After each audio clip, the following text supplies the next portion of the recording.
पनापीर नगरातील मूलभूत सुविधांचा प्रश्न ऐरणीवर, नागरिकांचे नगरपरिषदेला निवेदन. सावदा प्रतिनिधी अझहर खान. सावदा शहरातील पनापीर नगर परिसरात गेल्या अनेक वर्षांपासून पक्क्या रस्त्यांचा अभाव, गटारींची व्यवस्था नसणे, सांडपाण्याची समस्या, सार्वजनिक शौचालयांची वेळेवर साफसफाई न होणे तसेच परिसरात नियमित स्वच्छता न होत असल्याने नागरिकांना विविध समस्यांना सामोरे जावे लागत असल्याची तक्रार स्थानिक नागरिकांनी केली आहे. या संदर्भात परिसरातील नागरिकांनी शुक्रवार दि. 12 जून 2026 रोजी नगरपरिषद सावदा येथे मुख्याधिकारी व नगराध्यक्ष यांना निवेदन सादर करून परिसरातील समस्यांकडे लक्ष वेधले.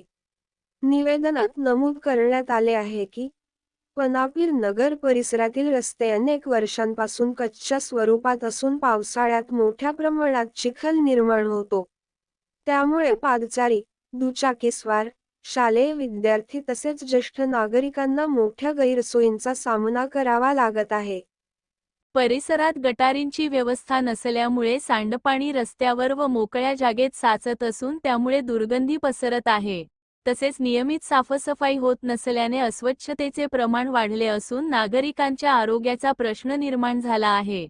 सार्वजनिक शौचालयांची देखील वेळेवर साफसफाई होत नसल्याने नागरिकांमध्ये नाराजी व्यक्त होत आहे. पनापीर नगर परिसरात पक्के रस्ते बांधण्यात यावेत, गटारींची व्यवस्था करण्यात यावी, सार्वजनिक शौचालयांची नियमित साफसफाई करावी तसेच स्वच्छता आणि सांडपाण्याच्या समस्येचे तातडीने निराकरण करावे, अशी मागणी नागरिकांनी नगरपरिषद प्रशासनाकडे केली आहे. यावेळी मीना उमेश बोदळे, आशा शेख, जयश्री गणेश जोगी, शरीफ तडवी, शेख जाबीर, कयामुद्दीन, सुपडू शाह, मुमताज बी, भगवान जोगी, दिनेश यांच्यासह परिसरातील अनेक नागरिक उपस्थित होते. प्रशासनाने पनापीर नगर परिसरातील नागरिकांच्या मागण्यांची गांभीर्याने दखल घेऊन तातडीने आवश्यक कार्यवाही करावी, अशी अपेक्षा नागरिकांनी व्यक्त केली आहे.